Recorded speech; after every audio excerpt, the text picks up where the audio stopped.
certainty of uncertainty. Okie dokes. Let me just start my timer. I might run a bit over, but I'll do my best to keep it quick.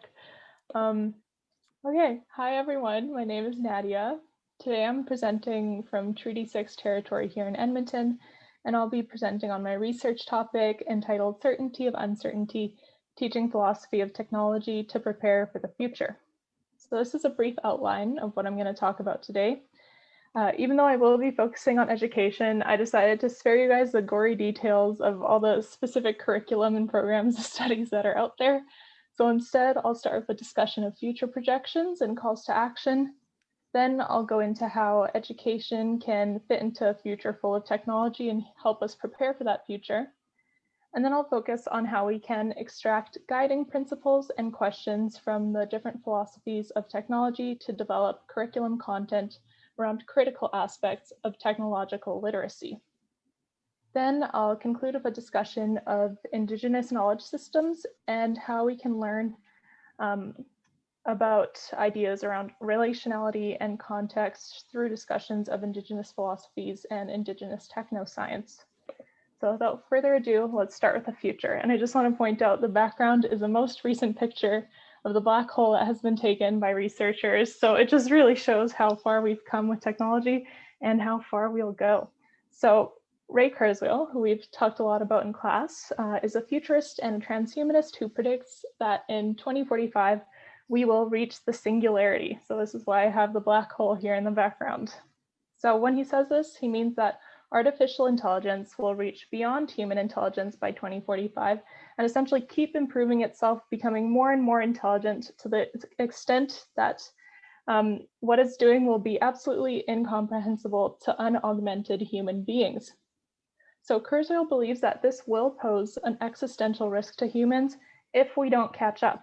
So his call to action is that we transcend our biology in order to participate in the singularity. So this means augmenting human intelligence, health, and life with technology like AI. And this opens up the possibility of sort of becoming an AI-human hybrid in the future. So if this sort of transhumanist vision is to be realized, we will need some sort of guiding frameworks from the philosophy of technology and technics to think through these prospects. So in contrast, Billy Joy, a computer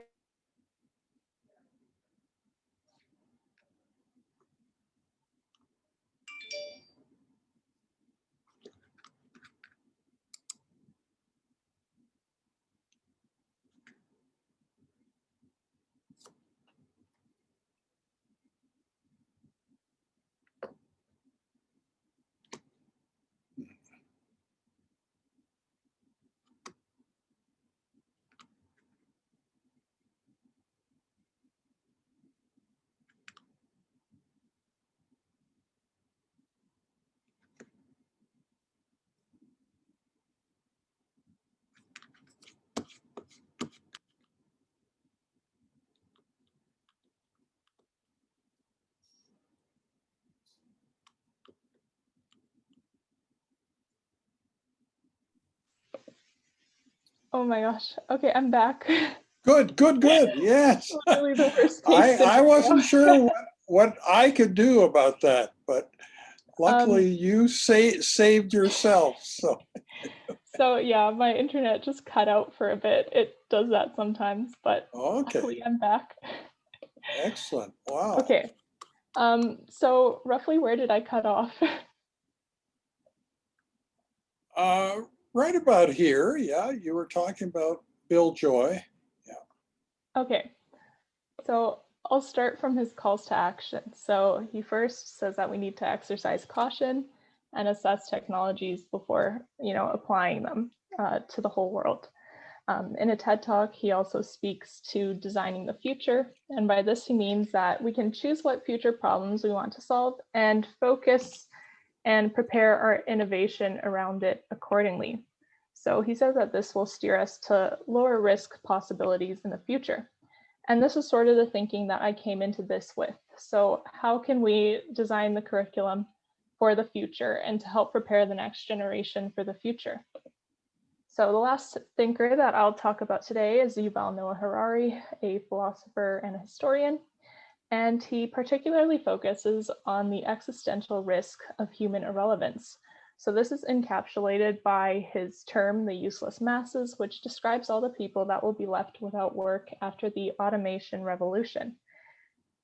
In addition, he says that the future is decidedly uncertain and fast-paced. The nature of work will change just as fast as technology does, so exponentially. As he says, uncertainty is not a bug, but a feature of the future. So how can we prepare for this uncertainty? So his call to action, in particular for the existential risk of irrelevance, is to reinvent ourselves repeatedly throughout our lifetime. So each time the paradigm shifts, each time technology changes, we need to reinvent ourselves and carve out new spaces in society where we feel that we are useful. One prospect that Harari suggests to do this is a lifelong system of education, which is really interesting, but I will not be talking about this today. So in conclusion, we've heard from famous futurists and academics, but what does the average Canadian think about technology, AI, and the future? So a 2018 survey found that 61% of Canadians believe that technology will be leveraged by business to benefit Canadians and indeed humanity. In contrast, 62% of Canadians worry that AI will lead to a decline in consideration for others, so a decline in sort of human empathy.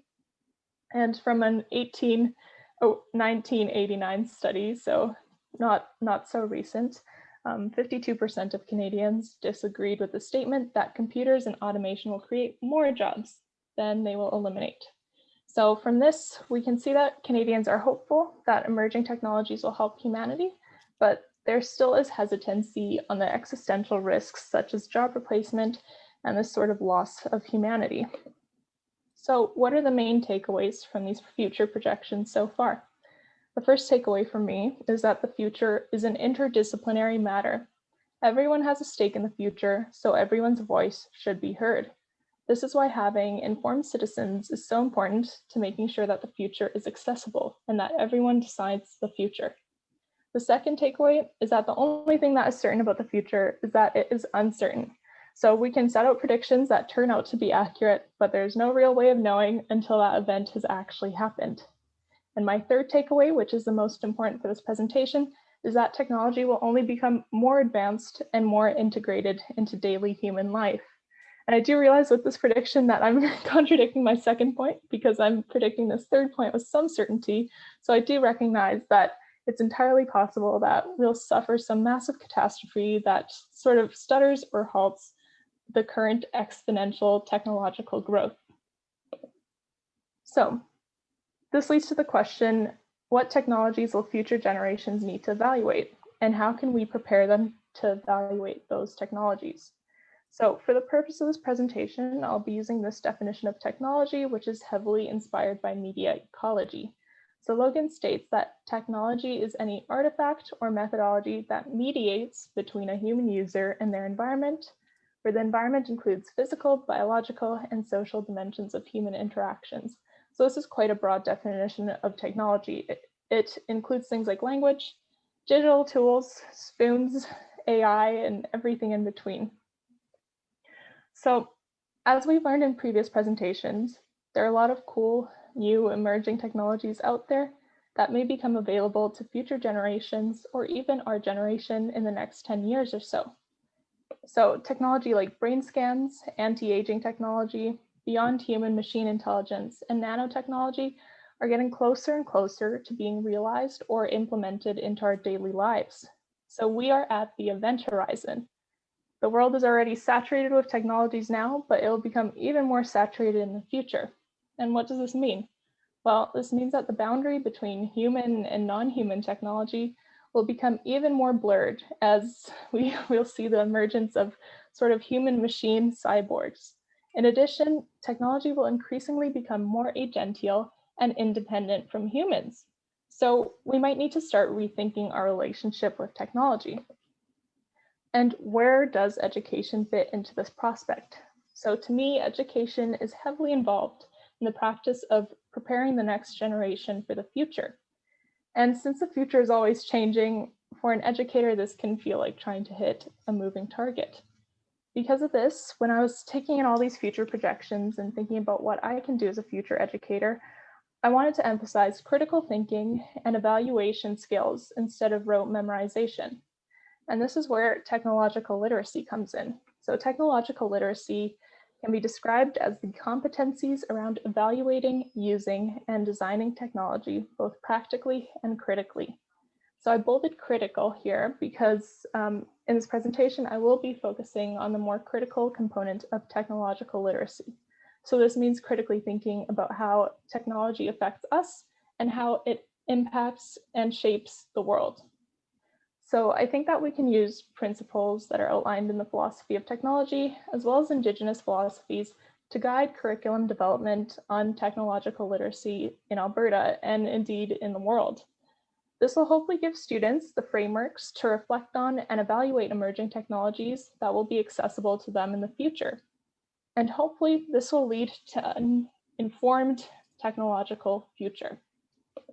So very briefly, the philosophy of technology interrogates ontological, epistemological, ethical, aesthetic, and methodological aspects of technology. It asks questions like, what is a technological artifact? How does technology augment or reduce certain aspects of reality? And what are the implications of some of these emerging technologies? So in this presentation, I'll focus on some of the ideas we've already discussed in class, particularly the works of IDHE, Latour, and MCLUHAN, and I'll sort of breeze through the more abstract concepts and use examples to illustrate each of these ideas. And I think using examples will be really important when we're teaching this, particularly in secondary education, mainly high school, because it makes some of these abstract ideas a lot more concrete, tangible, and immediate. And especially if we use examples that are relevant to students' lives, this has huge potential for building engagement and understanding.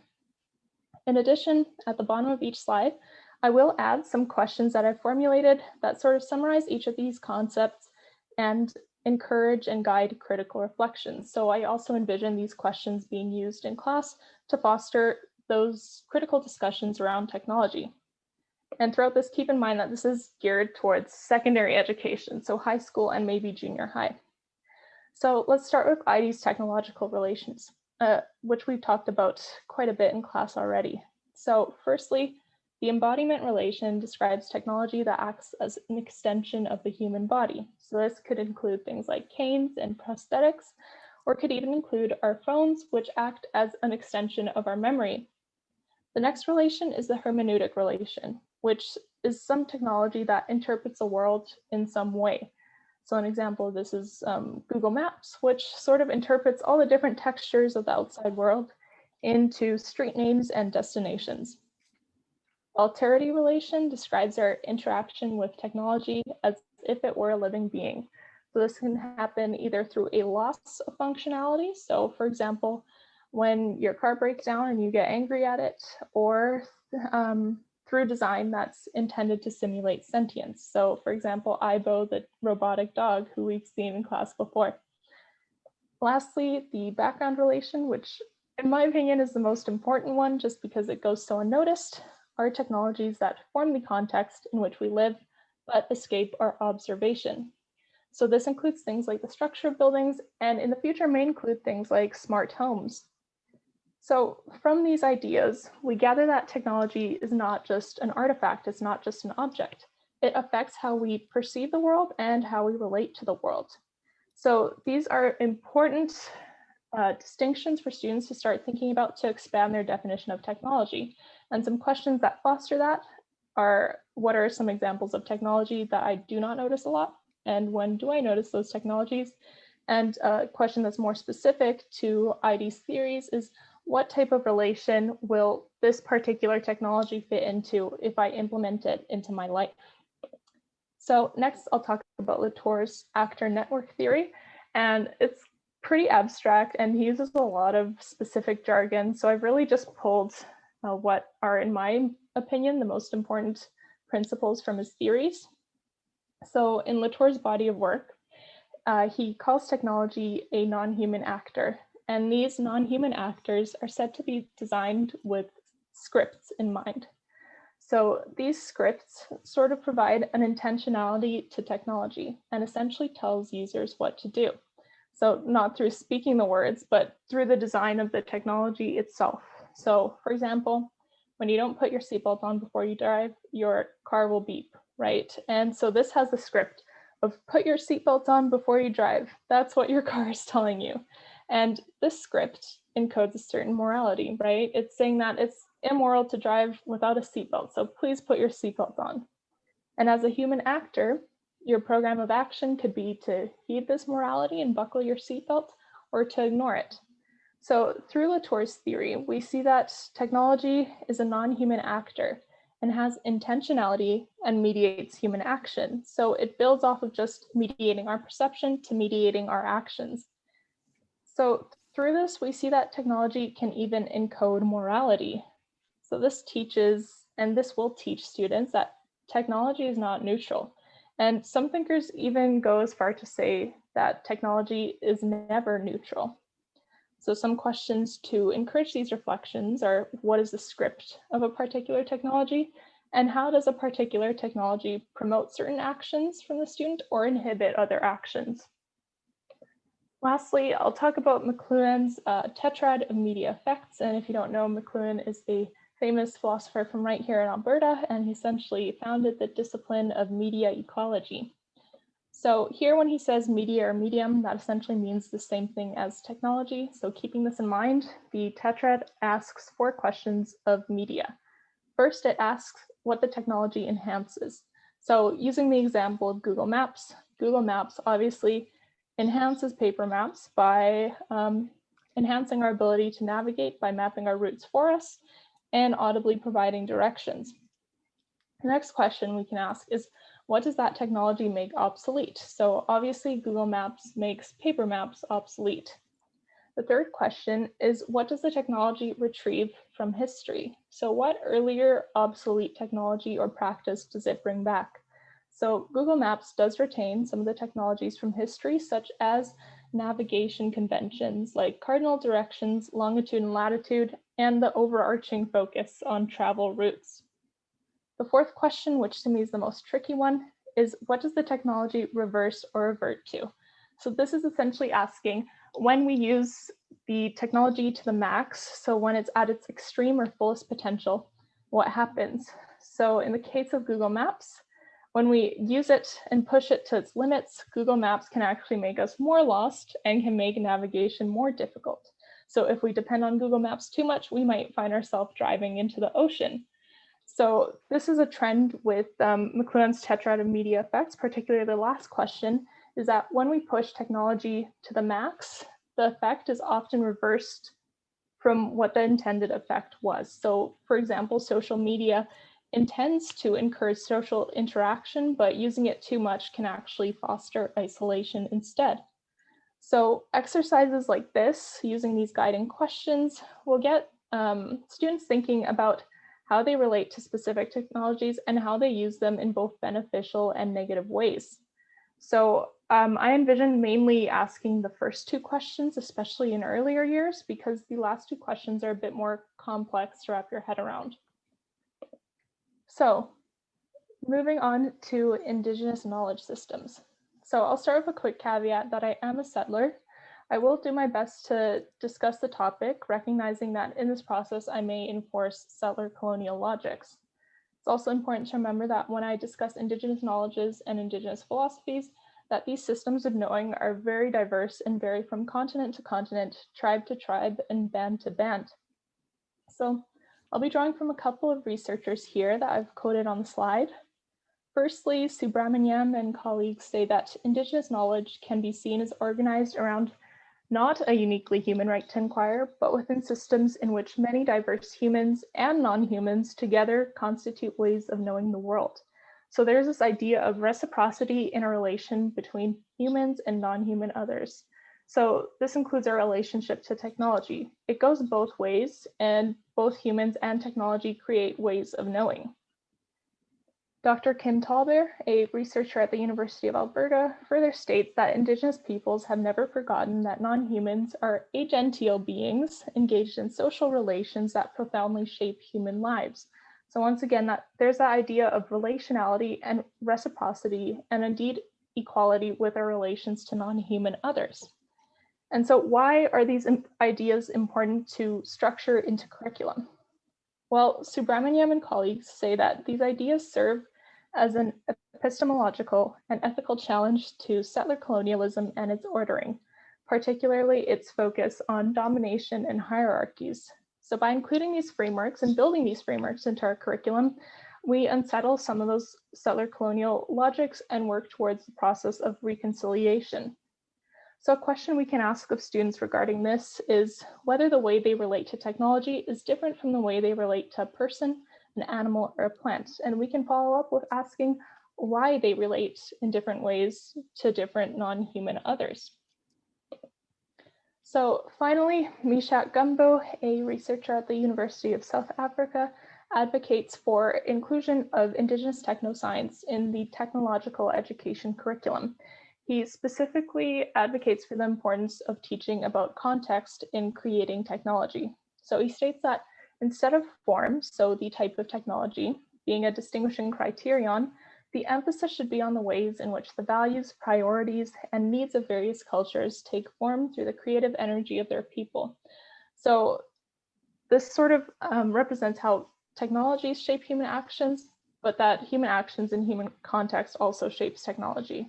So the idea of context shaping technology will foster students' reflections about their own current context and what emerging technologies they may shape and might be shaped by their context. So starting to think about what technologies that they could create that would best suit and solve problems within their context. So the question we can ask is, how can I affect technology and change the way it interacts with the world? So taking all these philosophies together, we sort of have a more holistic understanding of technology now. Technology is a non-human actor that mediates our perceptions of and actions in the world and forms the ecologies or the society that we exist in. This relationship is reciprocal. Technology is also formed by the environments and the context that they are created in. Technology is relational, social, and never neutral. And so we can take all these understandings from both our definition of technology that I just outlined and from the different principles outlined by the philosophies of technology and Indigenous philosophies and implement them into the curriculum.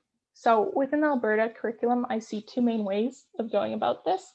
The first way is to implement a separate mandatory technology education or design education course that is mandatory probably from junior high to maybe diversifying a bit in high school. So this means that students will learn about the more practical aspects of technological literacy, right? Like how to code, how to build robots, how to design, as well as the more critical aspects. So including those discussions on the ethical and philosophical implications of technology. The second way I see that we can implement these sort of principles and guiding questions from the philosophy of technology and Indigenous technology is to integrate it into the core subjects and CTS courses where those discussions already appear. So for example, in social studies in grade 8, students learn about the printing press, which evidently is a technology that really revolutionized the world. So building on those already existing things and sort of expanding on them a bit and focusing on how current technologies can possibly revolutionize the world. So these are some ways, some ideas, and some ways that we can implement them into the curriculum and hopefully prepare students for a technological future. So I'm going to finish the same way as I started. I'll finish with a future projection that I really enjoyed writing. So imagine that it's the year 2050. You roll out of your bed and send your best brain scan to the virtual classroom. In one corner, there's a virtual lab, a space where accidents are expected and safe and nobody gets hurt. In the other corner, there's a play space for discussion and human interaction because interaction is still important in this world. Students' projections have come to class ready to ask questions and participate in guided debates and design workshops that AI has formulated for you. You remember your own classroom experience of memorizing DNA replication and Shakespeare, despite having all that information available through the internet. By contrast, machine intelligence does all the memorization for students to date. Technology is a much better teacher than you could ever be. So why are teachers still a part of this picture? Well, as always, young people are very interested in questions of the future. How do they live their lives as good humans and as good projections? How do they sort through the wealth of information to find what is valuable to them? How can they ethically use and how can they ethically invent technology that will help humanity? It helps to have a flawed human to talk these questions over with, since AI today rarely makes mistakes. And making mistakes is exactly what you're here to do. And that finishes my presentation. Okay, great. Questions?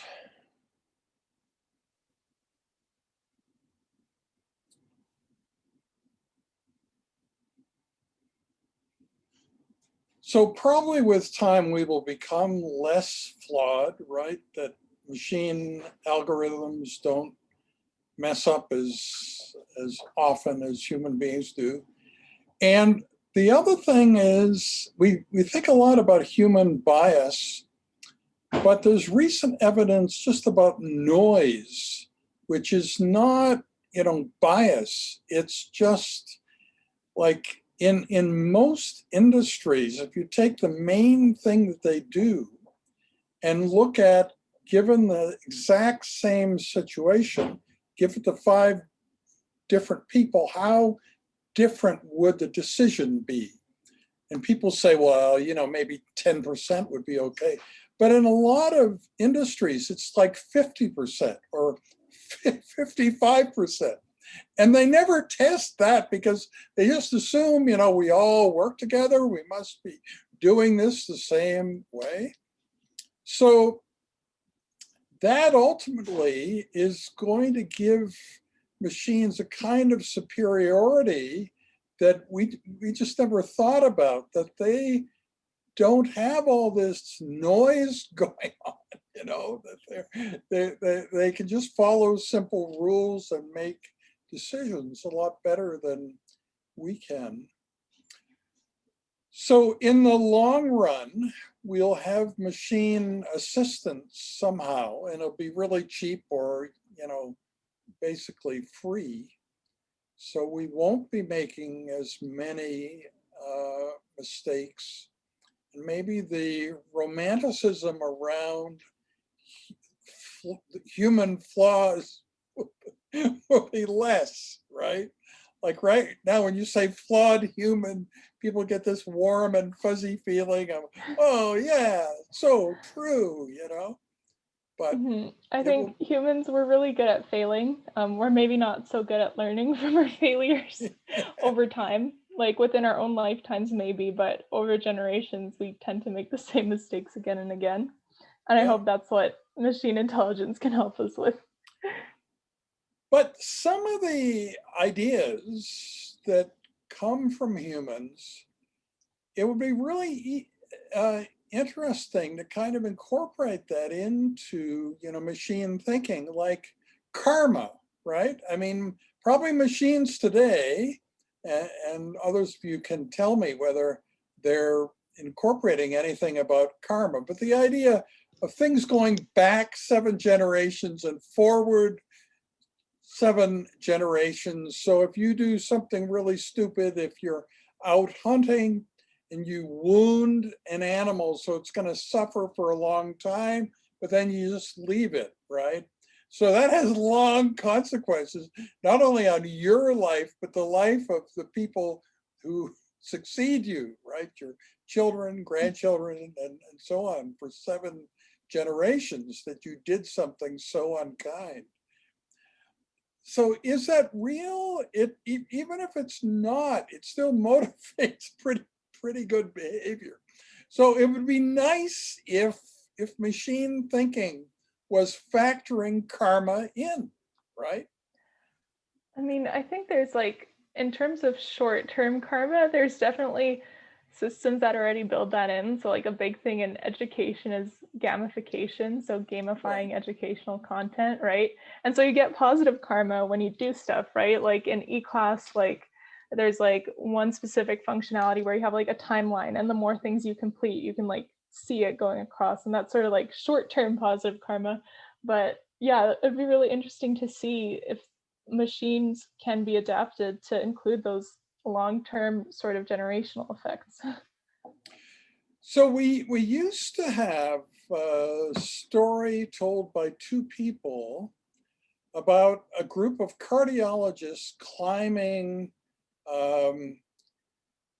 maybe not Mount Everest, but the lesser peaks right close to Mount Everest, and they have Sherpa guides and all this kind of thing.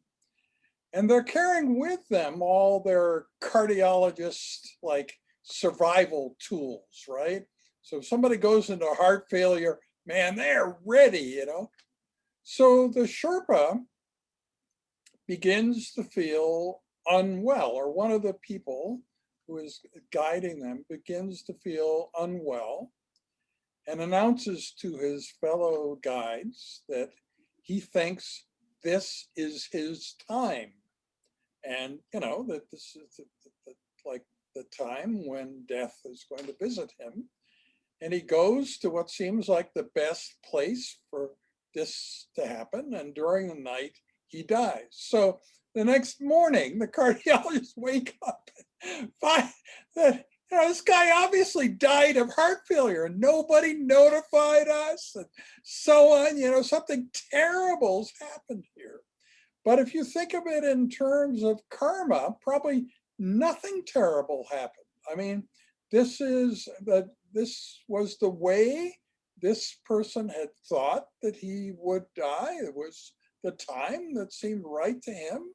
And so if the cardiologist had been allowed to rush in with all sorts of tubes and medicines and so on, and saved him from this, trajectory, probably would have screwed up his karma big time. It would not have been seen as a positive thing. That his life was going on just fine. And all these cardiologists rushed in. And so we had two people talking about that, one of whom was a cardiologist and felt badly that this guy dies of heart failure within steps of all these cardiologists.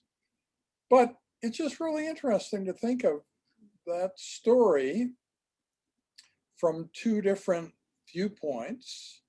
And it would be good if, machines understood that too, okay, there are like two ways of looking at this. I wonder what is the right way to think about it. Yeah, and I suppose one answer would be that there is no right way, right? It's just case by case. Yeah.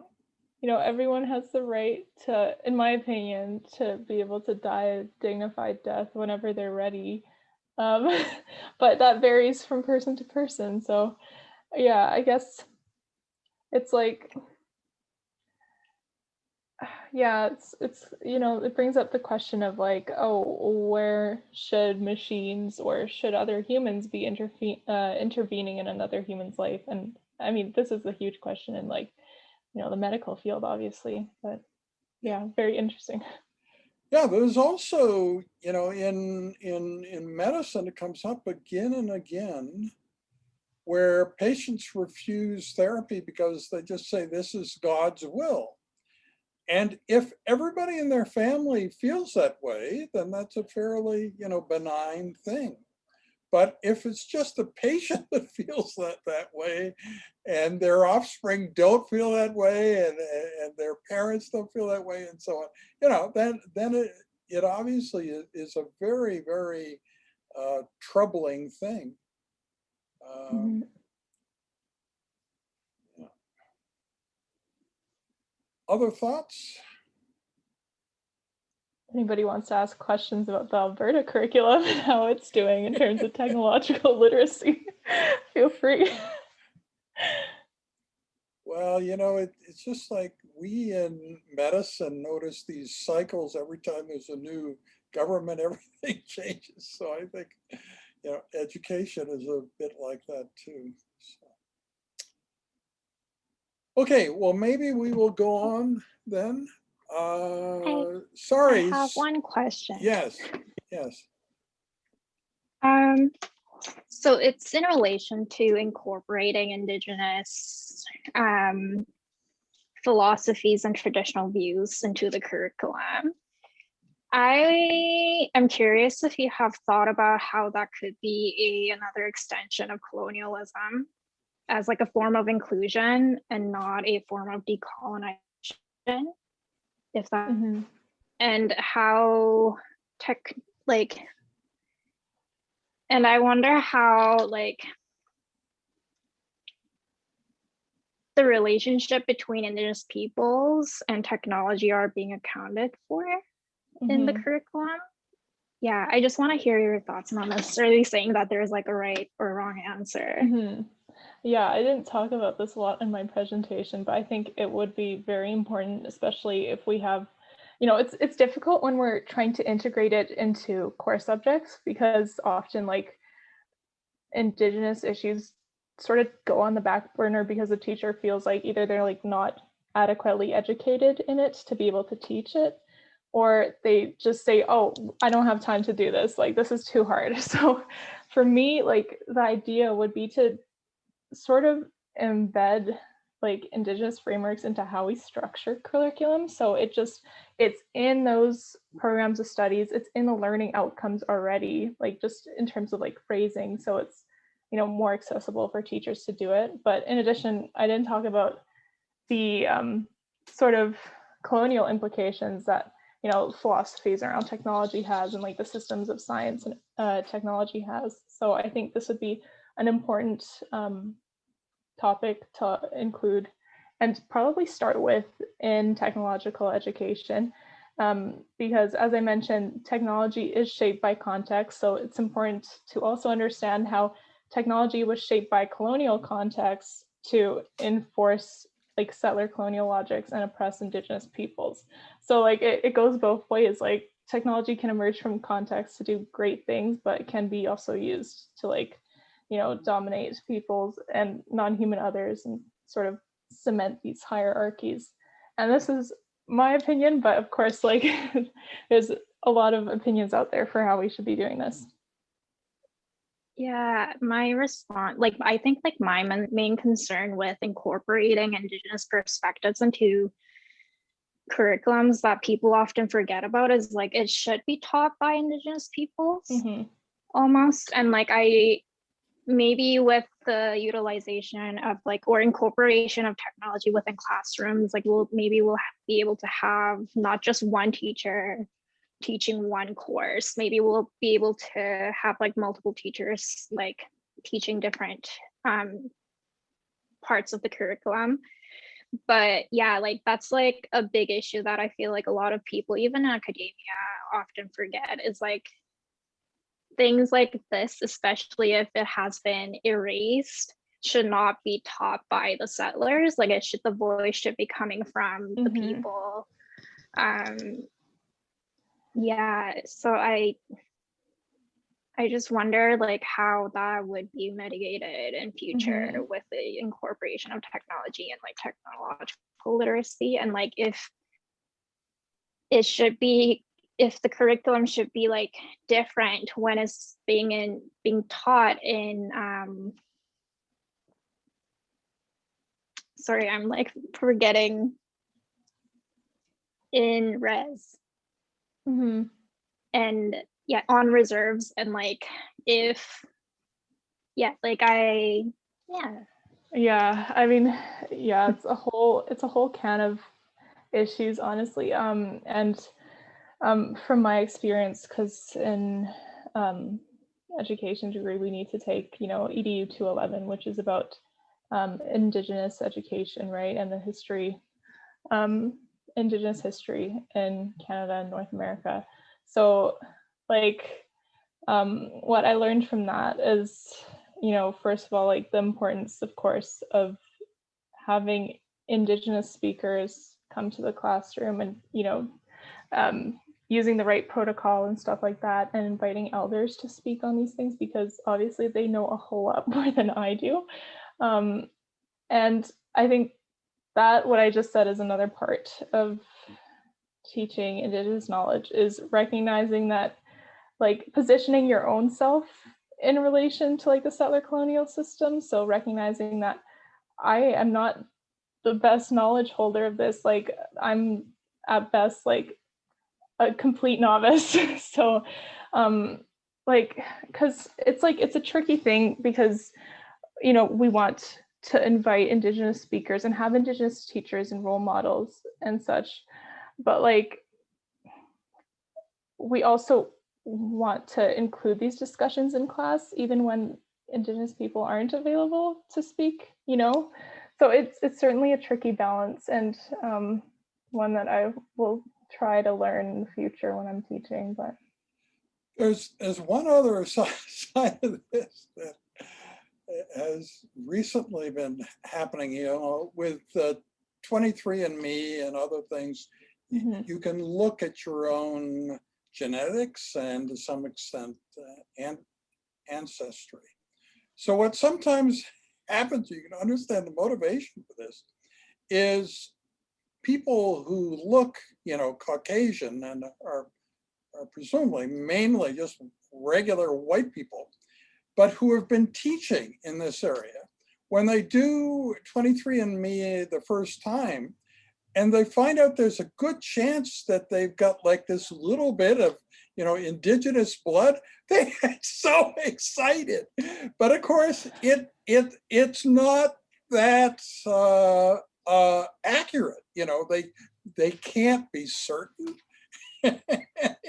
Actually, a researcher at the U of A, Kim Tallbear, she does a lot of work about like the implications of like genome technology and like things like 23andMe. Right. So I would recommend like looking into some of her work, because it's really interesting, and it provides that perspective on how it Sure.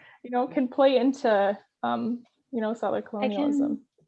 I can really briefly speak on that, because Dr. Tallbear, I've taken her classes, most of all the classes that she has taught, but it's no longer about biocitizenship. Like, what your blood tells is no longer what it means to be Indigenous. Like, a lot of Right. people Sure. are really like focused on the land and on like the blood and heritage, but it's like, I am Indigenous, but I'm not from Canada, right? Like, I'm settler here, but like I'm Indigenous elsewhere.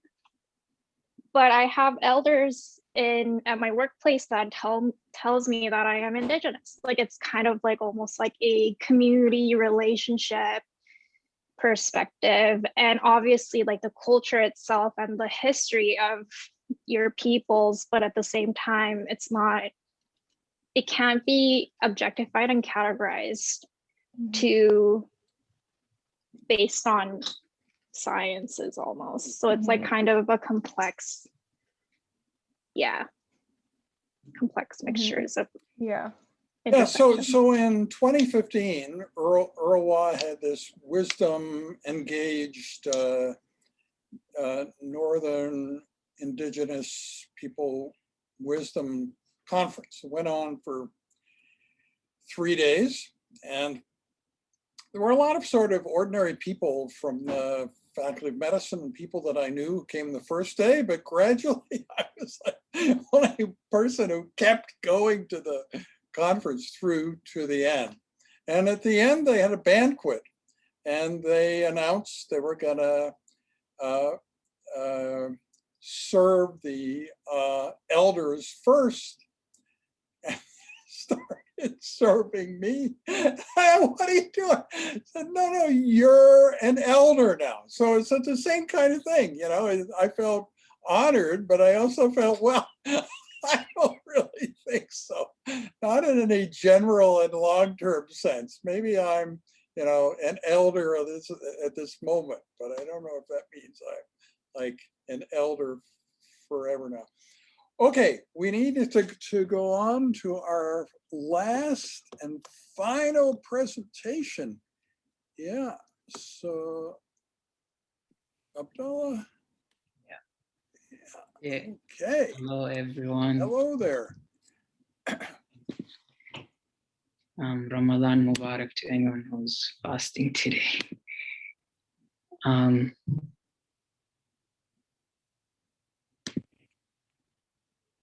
Okay, so welcome. My name is Abdul Hamid Abdallah, and in our today's presentation, I'll be talking about the future of AI in both diagnosing and as well as a treatment plan for the Alzheimer's disease. I thought I would be the last presenter, so I prepared most of like welcome to the last presentation for the semester, but I'm gonna save that for Suyang in the next presentation. So the overview of our today's presentation, we'll quickly have a brief introduction of the Alzheimer's disease and then how AI is actually currently used. And then we'll briefly as well talk about different types of AI, especially a machine learning, an assessment tool called Consensus Network. And then we'll also move on to some of the futuristic innovations of AI when it comes to ways to fully eradicate the Alzheimer's disease.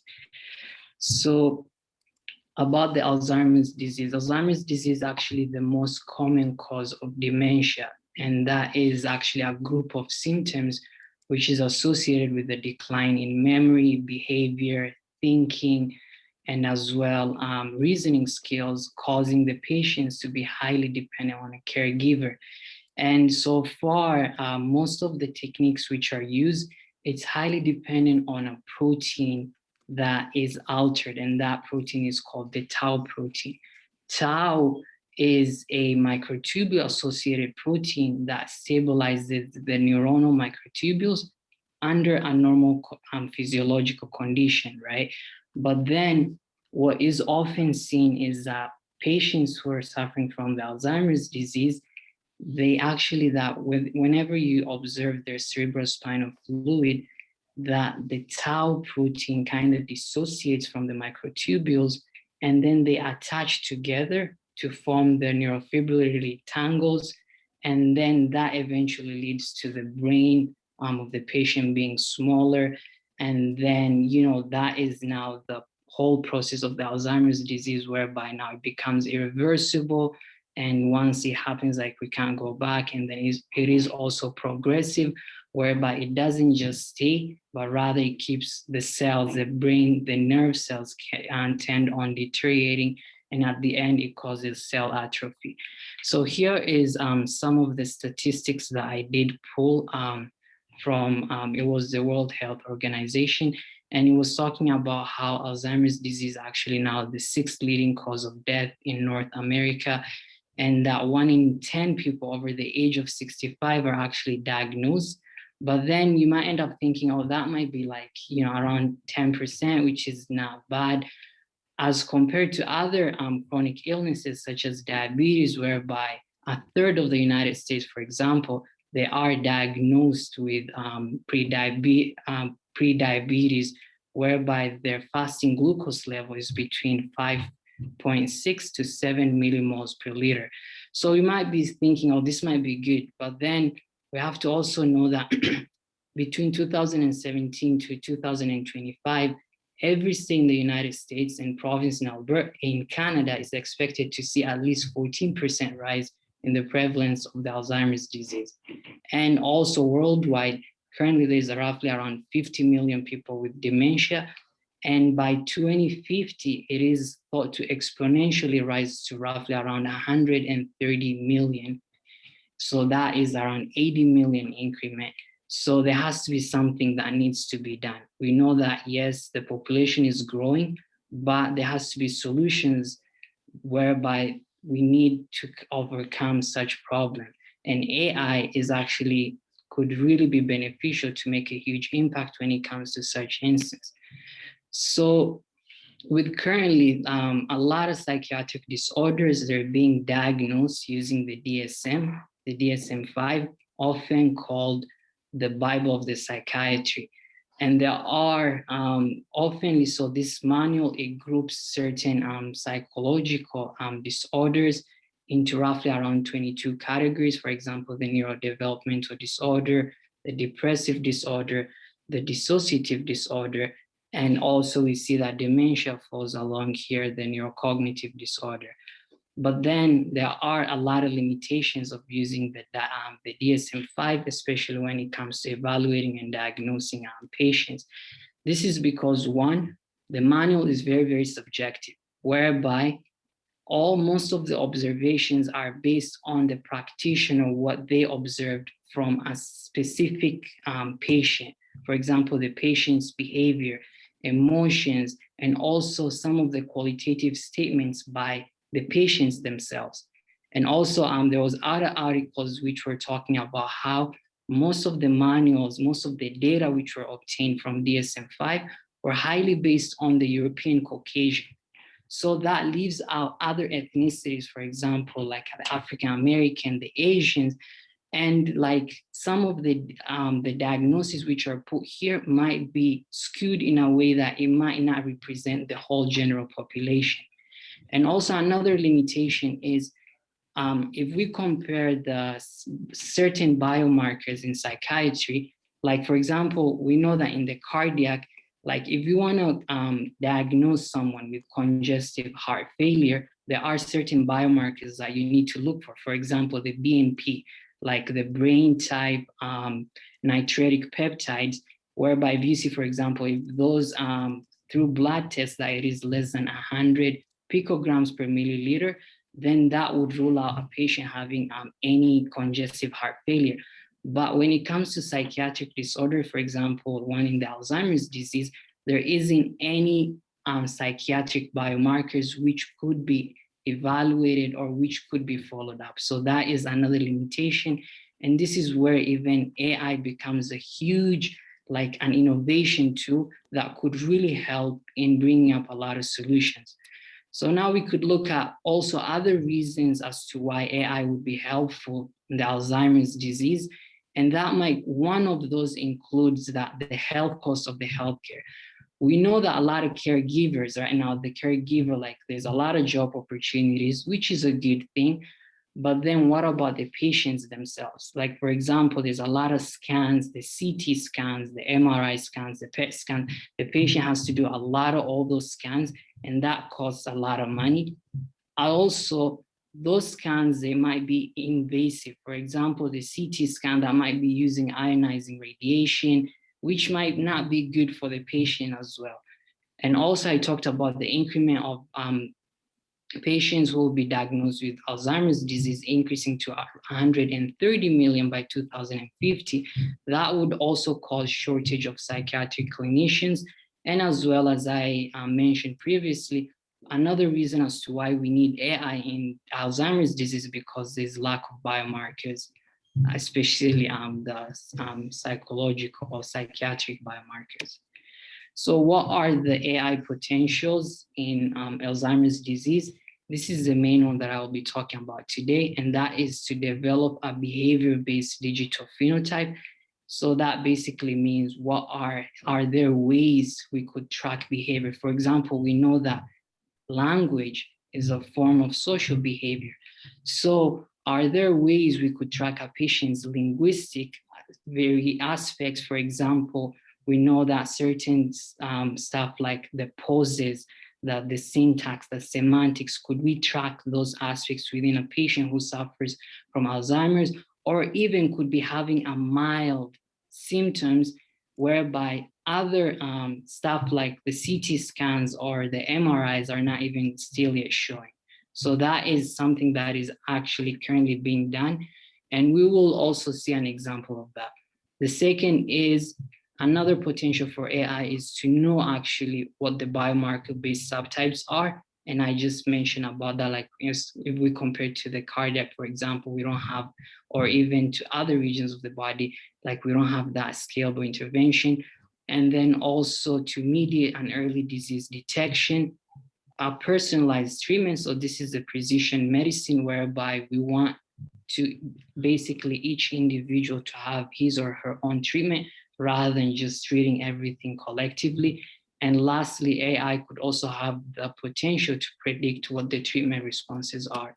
So I'll give one example of a machine learning that is currently used in the Alzheimer's disease diagnosis, and that is the consensus network. So this model, what it does is that it extracts various acoustic features. For example, the pauses, for example, the pitch, the frequency of the sound, and then it puts that into an automatic speech recognition system, which later on transcribes this obtained speech into a language generating linguistic features such as the semantic and the syntax. So why is this model very, very helpful?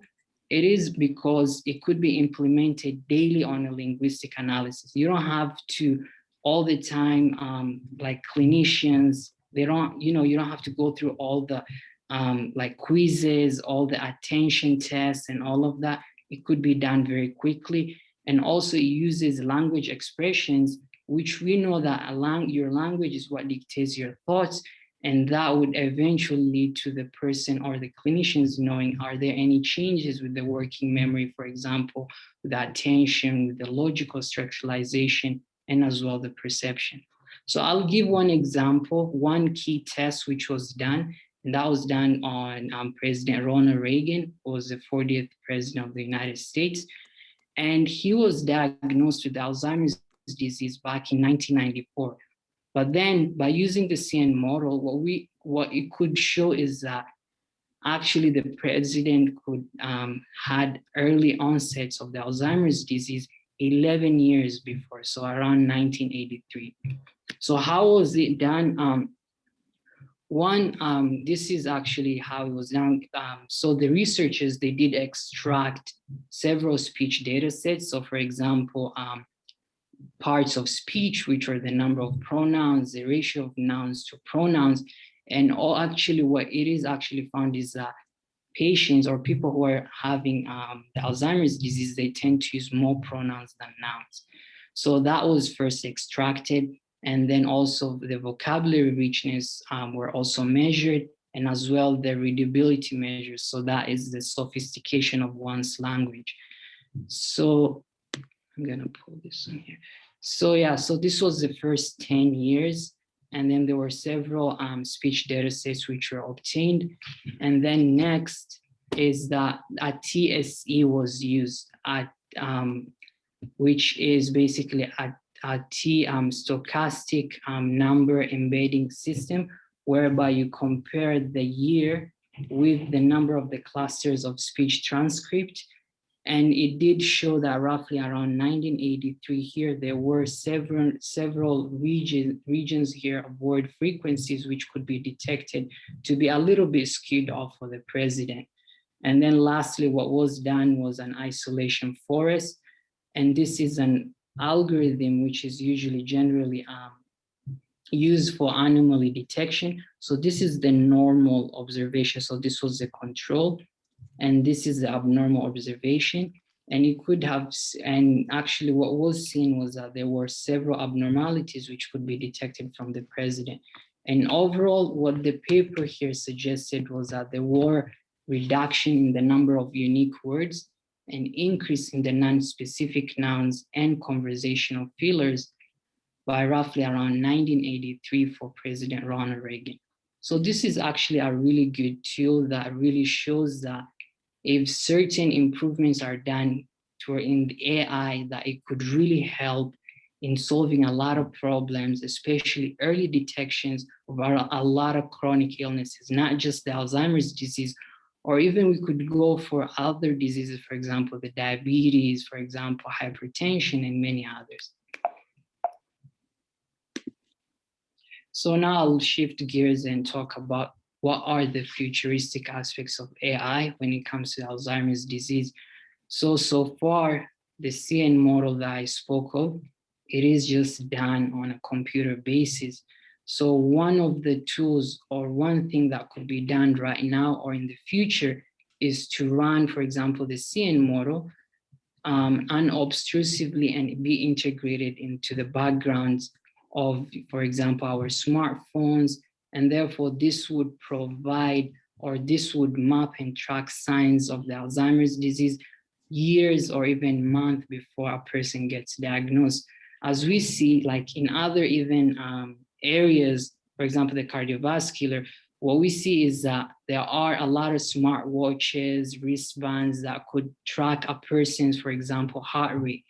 So if we use such kind of innovation whereby now we could take that idea and then now use it into the Department of the Psychiatry, this would help a lot of patients because one, it would save time, it would be quicker, and as well,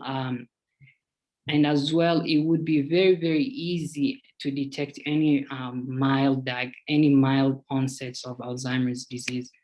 Second is we know that AI is highly used in the whole genome mapping. We're just talking about right now the 23andMe, whereby we're using a lot of these machines to tell a person's, like, for example, ethnicity or where he or she is from. But then how could we use AI in this field, for example, when dealing with the Alzheimer's disease? I briefly spoke about the tau protein. There was actually a paper that came 2 years ago, around roughly 2 to 3 years ago, around 2018, that was talking about type 1 diabetes and its association with the Alzheimer's disease, whereby we know the gene which encodes for the tau protein being MAPT, the microtubule associated protein tau, and that gene has been shown that it is also related to any alterations which occur in type 1 diabetes. In type 1 diabetes, it has been shown that the classical model suggests what causes type 1 diabetes is islet inflammation and as well the T cell mediated beta cells distraction. But then now the updated model suggests that on top of the classical model, there is beta cells degeneration, which is associated with hyperphosphorylation of the tau protein. So all this could be done using the GWAS, the genome-wide association studies, which goes along this whole genome mapping. So if we could use AI further, we could even get a lot of other associations of Alzheimer's and even several other diseases which could correlate, and then future we could even end up getting a solution to many of these chronic illnesses.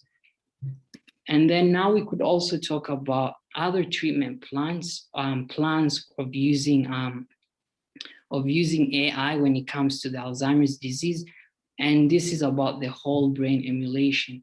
We spoke, I think this was talked by and discussed about this, whereby we're talking about how in the future we could upload our, like, for example, personalities and thoughts into an artificial computational substrate, leaving behind the need for the vulnerable biological body. So we know that in the Alzheimer's, we just talked about how there is body deterioration, whereby the cells might be dying and then the brain might be shrinking and all of that. But how about if we take out the aspects that are causing or that have all the symptoms related to dementia, and we basically put it into that computer, and then the body, then that way, then the person would not need all of this caregiving and all of that.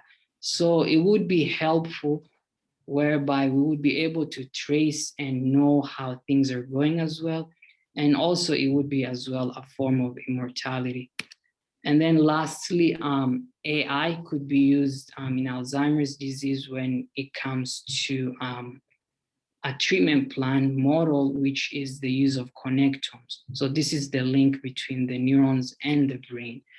We know that the fundamental important aspect of the brain is connections, and that our brain, we really highly depend on several regions that need to be highly connected in order to have that fully functionality. So with the Alzheimer's disease, we also mentioned about part of the dementia is memory. So we know that part of the brain related to the memory will be the entorhinal cortex, and it will also be the hippocampus, for example.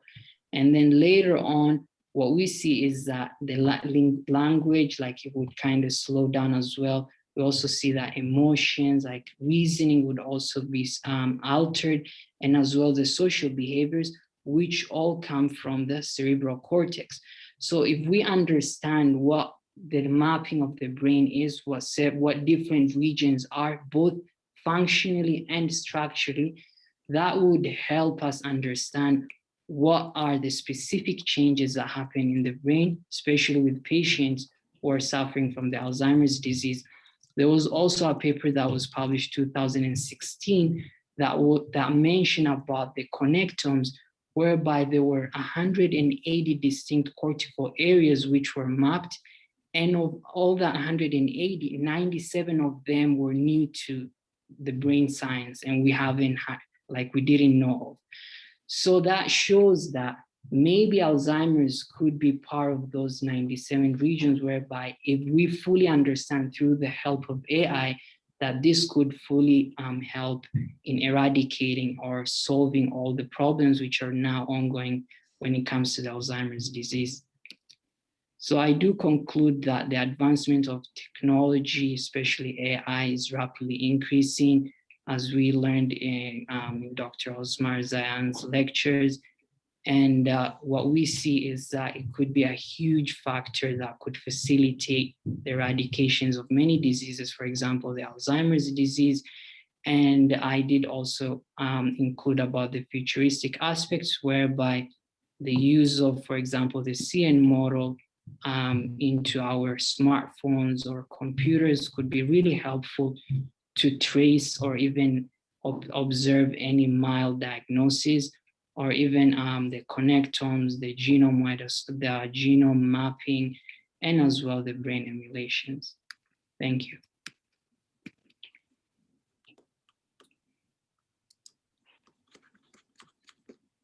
So probably there are quite a lot of diseases that we think are without any cure, where if we knew about them early enough, there are ways to make them better. And that's quite exciting, you know, to think that there are lots of sort of risk factors that are known to increase the likelihood of Alzheimer's, but we don't really know for sure whether they would be, you know, manipulating those could actually reverse the process, but it's possible if we knew about it early enough.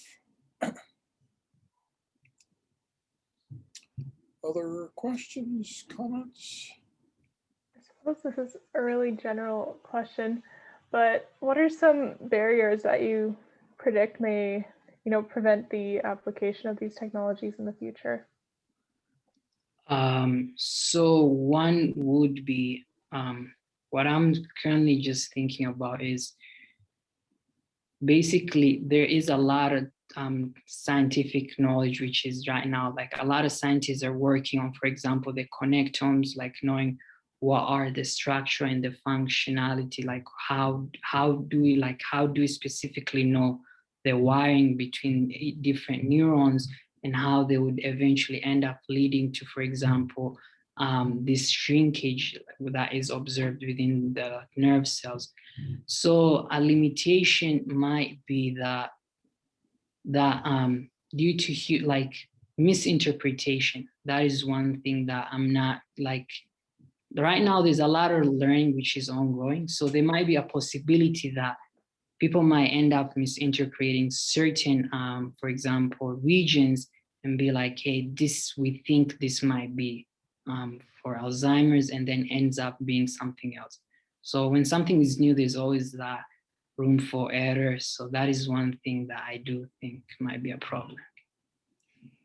One of the things that, coming from the anatomical pathology point of view, it's always seemed odd to me about connectome research.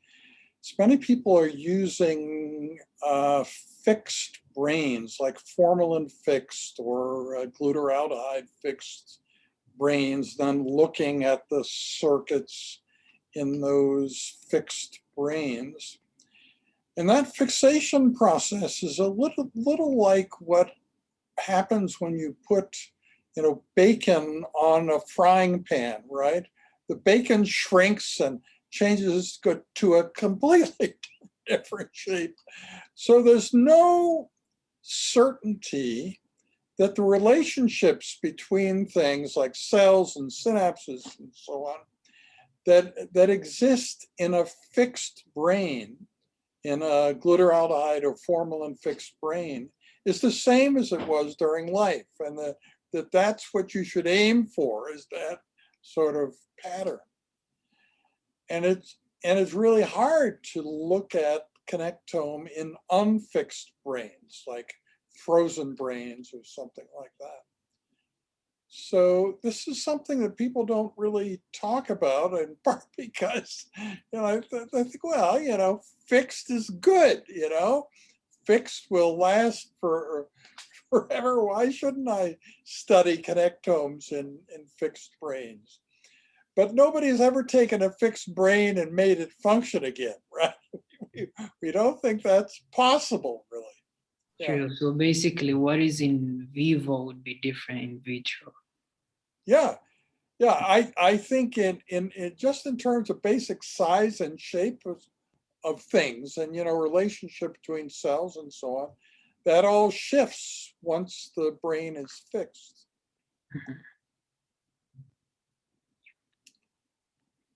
That's not the only challenge in connectome research. The other challenge is, what if we find out that you can recreate the brain anatomically perfectly and no consciousness arises? What does that mean? So that's also a possible outcome. I have a question based on the method you talked about, like using speech transcription to predict early signs for Alzheimer's. Mm-hmm. So you mentioned that acquiring like multi-omics data just through, for example, MRIs, like it's very invasive, or just, you get exposed to a lot of radiation. So it maybe not be feasible to get that, every single year or so. What other types of data that aren't as disruptive can be used to do this predictive analytics using AI? Sorry, so it was the CT scan, the one that that uses the ionization rate, the ionizing radiation. Sorry, could you repeat that one more time, the question? Yes. So what other types of data and ways to acquire that data can be used in AI for predictive analytics in Alzheimer's? So far, what I came across was through the use of speech, and so that was the only section that I just saw, basically using different linguistic aspects.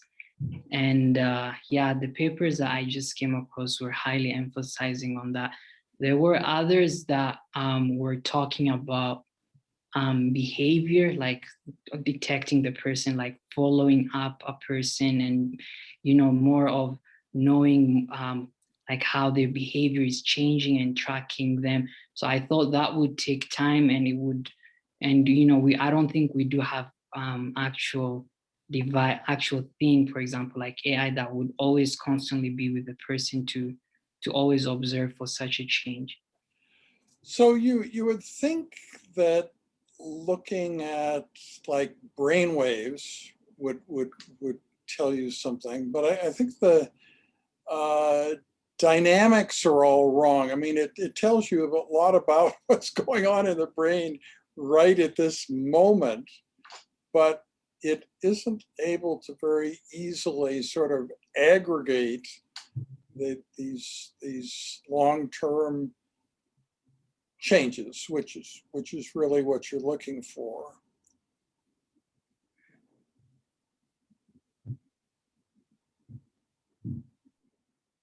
But I mean, we'll find out.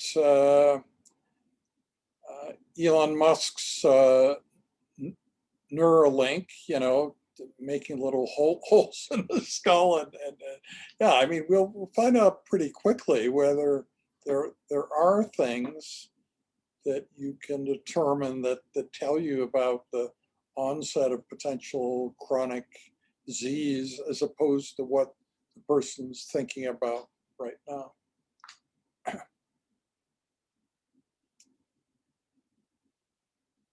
Other questions?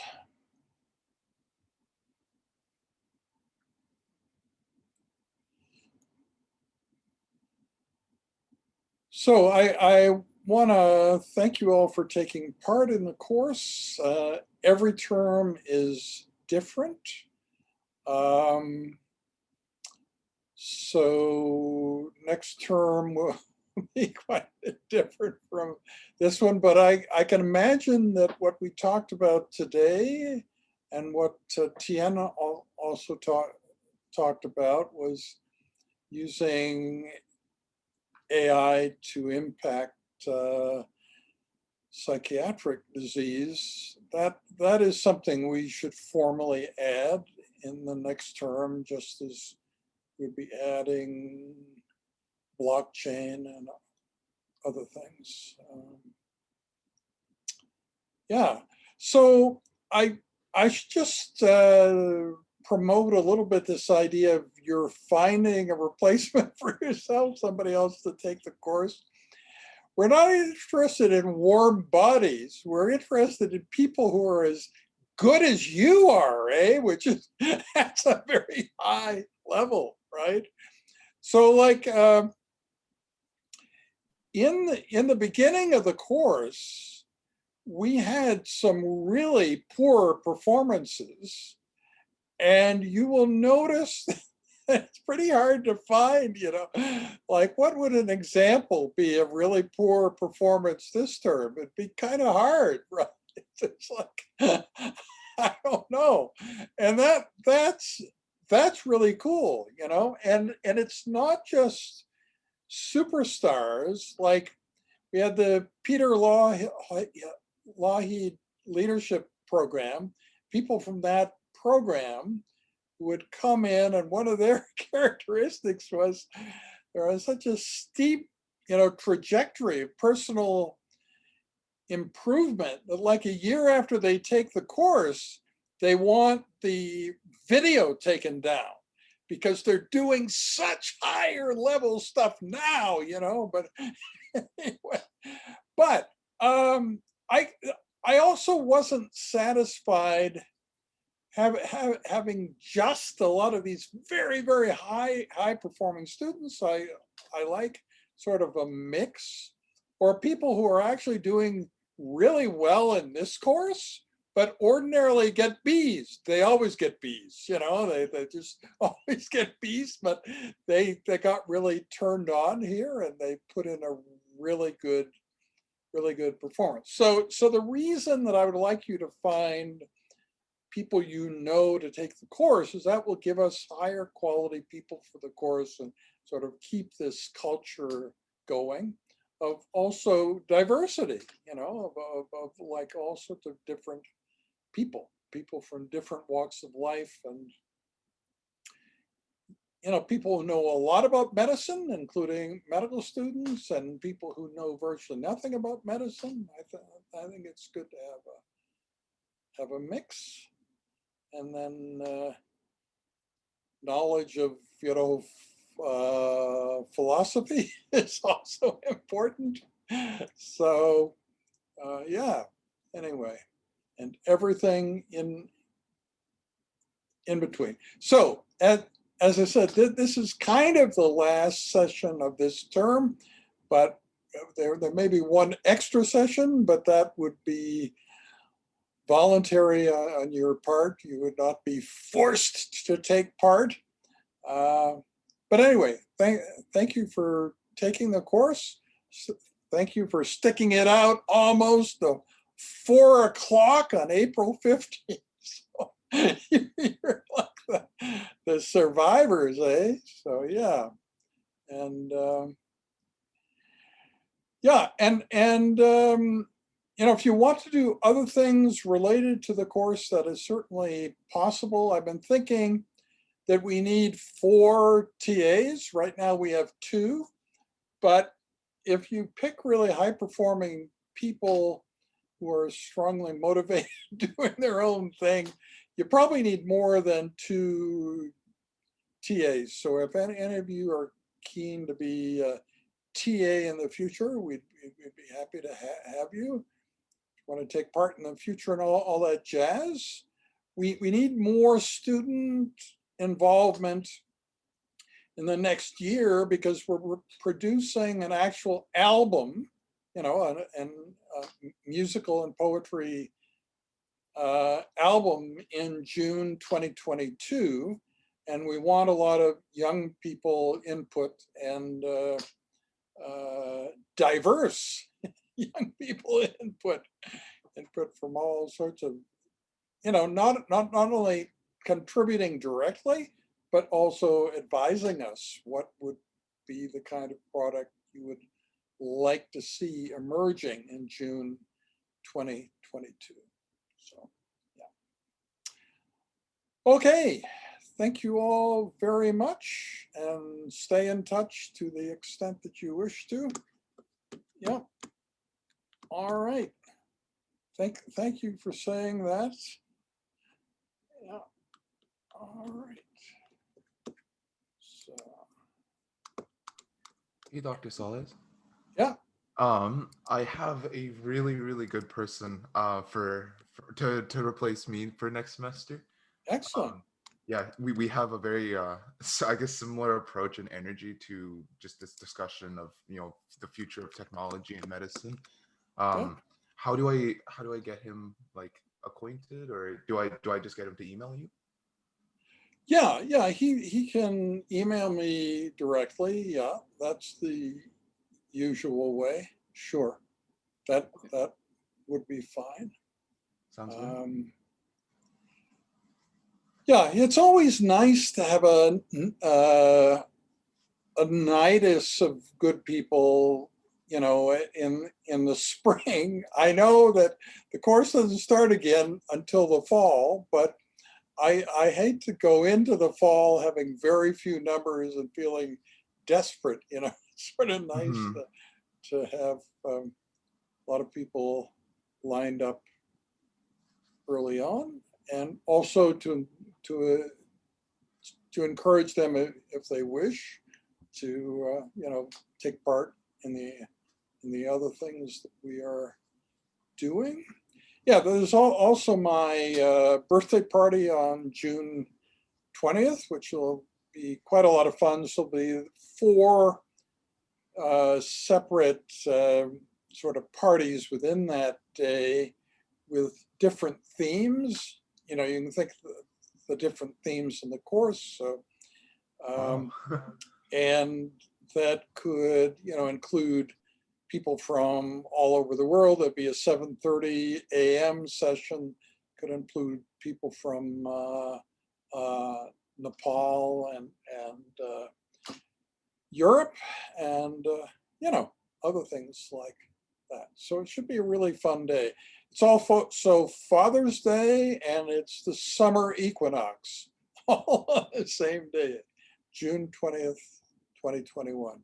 So you may also want to take part in that on that Sunday. Yeah, and that's open to anybody who's interested. So, okay, well, my goodness, it's 4 o'clock. So thank you all, and look forward to staying in touch with you. Okay, bye-bye now.